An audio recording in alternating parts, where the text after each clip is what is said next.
ಎಲ್ಲರಿಗೂ ನಮಸ್ಕಾರ ಸ್ನೇಹಿತರೆ, ನಮ್ಮ ಚಾನೆಲ್ಗೆ ಸ್ವಾಗತ. ಇವತ್ತಿನ ಈ ವಿಡಿಯೋದಲ್ಲಿ 2026ನೇ ಇಸವಿಯಲ್ಲಿ ಚಾತುರ್ಮಾಸವು ಯಾವಾಗ ಪ್ರಾರಂಭವಾಗುತ್ತದೆ, ಯಾವ ದಿನ ಬಂದಿದೆ, ಚಾತುರ್ಮಾಸ ತಿಥಿಯು ಯಾವಾಗ ಪ್ರಾರಂಭವಾಗುತ್ತದೆ, ಯಾವ ದಿನ ಅಂತ್ಯವಾಗುತ್ತದೆ, ಚಾತುರ್ಮಾಸ ಸಮಯದಲ್ಲಿ ಯಾವ ರೀತಿ ಪೂಜೆಯನ್ನು ಮಾಡಬೇಕು ಹಾಗೂ ಪೂಜಾ ವಿಧಾನವೇನು, ಈ ದಿನದಂದು ಯಾವ ನಿಯಮಗಳನ್ನು ಅನುಸರಿಸಬೇಕು ಮತ್ತು ಚಾತುರ್ಮಾಸದ ಮಹತ್ವವೇನು, ಚಾತುರ್ಮಾಸದಲ್ಲಿ ಮಾಡಬೇಕಾದಂತಹ ಕಾರ್ಯಗಳು ಮತ್ತು ಮಾಡಬಾರದ ಕಾರ್ಯಗಳು, ಯಾವ ದಾನವನ್ನು ಮಾಡಬೇಕು ಚಾತುರ್ಮಾಸದಲ್ಲಿ, ಯಾವೆಲ್ಲ ನಿಯಮಗಳನ್ನು ಅನುಸರಿಸಲೇಬೇಕು ಎಂಬ ಎಲ್ಲ ಸಂಪೂರ್ಣ ಮಾಹಿತಿಯನ್ನು ಇವತ್ತಿನ ಈ ವಿಡಿಯೋ ಮೂಲಕ ತಿಳಿದುಕೊಳ್ಳೋಣ ಸ್ನೇಹಿತರೆ. ಚಾತುರ್ಮಾಸವು ಹಿಂದೂ ಧರ್ಮದಲ್ಲಿ ಅತ್ಯಂತ ಪವಿತ್ರವಾದ 4 ತಿಂಗಳ ಆಧ್ಯಾತ್ಮಿಕ ಅವಧಿಯಾಗಿದೆ. 2026ನೇ ಇಸವಿಯಲ್ಲಿ ಜುಲೈ 25ನೇ ತಾರೀಕು ದೇವಶಯನಿ ಏಕಾದಶಿಯಿಂದ ಪ್ರಾರಂಭವಾಗಿ ನವೆಂಬರ್ 20ನೇ ತಾರೀಕು ಉತ್ಕಾನ ಪ್ರಬೋದಶಿ ಏಕಾದಶಿಯವರೆಗೆ ಚಾತುರ್ಮಾಸವನ್ನು ಆಚರಣೆ ಮಾಡುತ್ತೇವೆ. ಈ ಅವಧಿಯಲ್ಲಿ ಮಹಾವಿಷ್ಣುವು ಕ್ಷೀರಸಾಗರದಲ್ಲಿ ಯೋಗ ನಿದ್ರೆಗೆ ಜಾರುತ್ತಾರೆ ಎಂಬ ಧಾರ್ಮಿಕ ನಂಬಿಕೆ ಇದೆ. ಚಾತುರ್ಮಾಸ ತಿಥಿ ಪ್ರಾರಂಭವಾಗುವಂಥದ್ದು ಚಾತುರ್ಮಾಸವು 2026ನೇ ಇಸವಿಯಲ್ಲಿ ಜುಲೈ 25ನೇ ತಾರೀಕು ಶನಿವಾರ ದೇವಶಯನಿ ಏಕಾದಶಿ ದಿನದಂದು ಪ್ರಾರಂಭವಾಗುತ್ತದೆ. ಚಾತುರ್ಮಾಸ ತಿಥಿ ಮುಕ್ತಾಯಗೊಳ್ಳುವಂಥದ್ದು ನವೆಂಬರ್ 20ನೇ ತಾರೀಕು 2026ರಂದು ಶುಕ್ರವಾರ ಉತ್ವಾನ ಪ್ರಬೋದಶಿ ಏಕಾದಶಿಯೊಂದು ಮುಕ್ತಾಯಗೊಳ್ಳುತ್ತದೆ. ಚಾತುರ್ಮಾಸ ಎಂದರೇನು, ಮಹತ್ವದ ಬಗ್ಗೆ ತಿಳಿಯೋಣ. ಚಾತುರ್ಮಾಸ ಎಂದರೆ ಸಂಸ್ಕೃತದಲ್ಲಿ 4 ತಿಂಗಳು ಎಂದರ್ಥ. ಹಿಂದೂ ಪಂಚಾಂಗದ ಪ್ರಕಾರ ಆಷಾಢ, ಶ್ರಾವಣ, ಭಾದ್ರಪದ ಮತ್ತು ಅಶ್ವಯುಜ ಕಾರ್ತಿಕ ಮಾಸಗಳು ಈ ಅವಧಿಯಲ್ಲಿ ಬರುತ್ತವೆ. ಭಗವಾನ್ ವಿಷ್ಣುವು ಕ್ಷೀರಸಾಗರದಲ್ಲಿ 4 ತಿಂಗಳ ಕಾಲ ಯೋಗ ನಿದ್ರೆಯಲ್ಲಿ ಇರುತ್ತಾರೆ. ಈ ಅವಧಿಯಲ್ಲಿ ವಿಷ್ಣುವು ನಿದ್ರಿಸುತ್ತಿರುವ ಈ ಅವಧಿಯಲ್ಲಿ ಬ್ರಹ್ಮಾಂಡದ ಜವಾಬ್ದಾರಿಯನ್ನು ಭಗವಾನ್ ಶಿವನು ನೋಡಿಕೊಳ್ಳುತ್ತಾನೆ. ಮಳೆಗಾಲದ ಸಮಯವಾಗಿರುವುದರಿಂದ ಸಾಧುಗಳು, ಯತಿಗಳು ಒಂದೇ ಕಡೆ ಉಳಿದು ಜಪ, ತಪ ಮತ್ತು ಪ್ರವಚನಗಳನ್ನು ಮಾಡುತ್ತಾರೆ. ಈ ಸಮಯಗಳಲ್ಲಿ ಚಾತುರ್ಮಾಸ ಸಮಯದಲ್ಲಿ ಮಾಡಬಾರದ ಕೆಲಸಗಳು, ಇವುಗಳನ್ನು ನಿಷೇಧ ಮಾಡಲಾಗಿದೆ. ವಿಷ್ಣುವು ನಿದ್ರಿಸುವ ಕಾಲದ ಕಾರಣ ಈ 4 ತಿಂಗಳು ಯಾವುದೇ ಪ್ರಮುಖ ಐತಿಕ ಶುಭ ಕಾರ್ಯಗಳನ್ನು ಮಾಡುವುದಿಲ್ಲ. ಅವು ಯಾವುವು ಎಂದರೆ ಮದುವೆ, ಉಪನಯನಗಳು, ವಿವಾಹ, ಮುಂಜಿ, ಉಪನಯನ ಕಾರ್ಯಗಳು ನಿಷಿದ್ಧವಾಗಿದೆ. ಹೊಸ ಆರಂಭ, ಗೃಹ ಪ್ರವೇಶ, ಹೊಸ ಉದ್ಯಮ ಆರಂಭ ಅಥವಾ ನಾಮಕರಣಗಳನ್ನು ಕೂಡ ಮಾಡುವುದಿಲ್ಲ. ಚಾತುರ್ಮಾಸ ಸಮಯವಾಗಿರುವುದರಿಂದ ತಾಮಸಿಕ ಆಹಾರವಾದ ಈರುಳ್ಳಿ, ಬೆಳ್ಳುಳ್ಳಿ, ಮಾಂಸಾಹಾರ ಮತ್ತು ಮದ್ಯಪಾನವನ್ನು ಸಂಪೂರ್ಣವಾಗಿ ತ್ಯಜಿಸಲಾಗುತ್ತದೆ.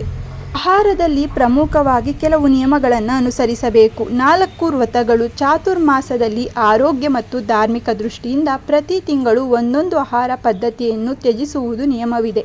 ಮೊದಲ ತಿಂಗಳು ಶ್ರಾವಣ, ಪಾಲಕ್ ಸೇರಿದಂತೆ ಎಲ್ಲ ತರಹದ ಹಸಿರು ಎಲೆಗಳ ತರಕಾರಿಗಳನ್ನು ತಿನ್ನುವಂತಿಲ್ಲ.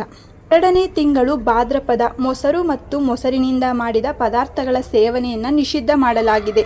3ನೇ ತಿಂಗಳು ಅಶ್ವಯುಜ, ಹಾಲು ಮತ್ತು ಹಾಲಿನ ಉತ್ಪಾದನೆಗಳ ಬಳಕೆಯನ್ನು ಕಡಿಮೆ ಮಾಡಬೇಕು ಅಥವಾ ತ್ಯಜಿಸಬೇಕು. 4ನೇ ತಿಂಗಳು ಕಾರ್ತಿಕ ಮಾಸ, ಉದ್ದಿನ ಬೇಳೆ, ದ್ವಿದಳ ಧಾನ್ಯಗಳು ಹಾಗೂ ಎಣ್ಣೆಯಲ್ಲಿ ಕರಿದ ಪದಾರ್ಥಗಳನ್ನು ತಿನ್ನುವಂತಿಲ್ಲ. ಚಾತುರ್ಮಾಸದಲ್ಲಿ ಮಾಡಬೇಕಾದ ಒಳ್ಳೆಯ ಕಾರ್ಯಗಳು: ದಿನನಿತ್ಯದ ಪೂಜೆ, ವಿಷ್ಣು ಸಹಸ್ರನಾಮ ಪಾರಾಯಣ, ಭಗವದ್ಗೀತೆ ಓದುವುದು ಮತ್ತು ದೀಪಾರಾಧನೆಯನ್ನು ಮಾಡುವುದು ಹೆಚ್ಚು ಫಲಪ್ರದವಿದೆ. ಚಾತುರ್ಮಾಸದಲ್ಲಿ ಮುತ್ತೈದೆ ಭಾಗ್ಯಕ್ಕೆ ಮಾಡುವಂತಹ ಅತ್ಯಂತ ಸರಳ ದಾನಗಳು ಮತ್ತು ಅದರ ಫಲಗಳು. ಚಾತುರ್ಮಾಸದ ಸಮಯದಲ್ಲಿ ಮುತ್ತೈದೆ ಭಾಗ್ಯ, ಸೌಭಾಗ್ಯ ಮತ್ತು ಅಖಂಡ ದಾಂಪತ್ಯ ಸುಖಕ್ಕಾಗಿ ಅರಿಶಿನ, ಕುಂಕುಮ, ಬಳೆ ಹಾಗೂ ಹಣ್ಣುಗಳ ಸರಳ ದಾನಗಳನ್ನು ಮಾಡಲಾಗುತ್ತದೆ. ಇದರಿಂದ ಕುಟುಂಬದಲ್ಲಿ ನೆಮ್ಮದಿ, ದೀರ್ಘಾಯುಷ್ಯ ಮತ್ತು ಸೌಭಾಗ್ಯ ಪ್ರಾಪ್ತಿಯಾಗುತ್ತದೆ. ದಾನಗಳು ಮತ್ತು ಅವುಗಳ ಫಲಗಳು. ಅರಿಶಿನ ಕುಂಕುಮ ದಾನ. ನಾವು ಏನನ್ನು ಕೊಡುತ್ತೇವೋ ಅದರ 10ರಷ್ಟು ನಮಗೆ ಬರುತ್ತದೆ. ಆದ್ದರಿಂದ ನಾವು ಅರಿಶಿನ ಕುಂಕುಮವನ್ನು ದಾನ ಮಾಡಿದರೆ ಜನ್ಮ ಜನ್ಮಾಂತರದಲ್ಲಿ ಮುತ್ತೈದೆತನ ಭಾಗ್ಯ ನಮಗೆ ದೊರೆಯುತ್ತದೆ. ಫಲ: ಮಾಂಗಲ್ಯ ಬಲ ಹೆಚ್ಚಾಗುತ್ತದೆ ಮತ್ತು ದಾಂಪತ್ಯ ಜೀವನದಲ್ಲಿ ಅನ್ಯೋನ್ಯತೆ ಹಾಗೂ ಪ್ರೀತಿ ವೃದ್ಧಿಯಾಗುತ್ತದೆ. ಬಳೆಗಳು, ಹಸಿರು ಬಳೆಗಳು ಮತ್ತು ದಕ್ಷಿಣೆ. ಫಲ: ಮನೆಯಲ್ಲಿ ಧನ ಧಾನ್ಯದ ಕೊರತೆಯಾಗುವುದಿಲ್ಲ. ಲಕ್ಷ್ಮೀ ದೇವಿಯ ಕೃಪೆ ದೊರೆಯುತ್ತದೆ. ವಾಯನ ದಾನ, ಹಣ್ಣು ಮತ್ತು ಎಲೆ ಅಡಿಕೆ. ಫಲ: ಆರೋಗ್ಯ ವೃದ್ಧಿ, ಅಖಂಡ ಮುತ್ತೈದೆ ಭಾಗ್ಯ ಮತ್ತು ಸೌಭಾಗ್ಯ ಪ್ರಾಪ್ತಿ.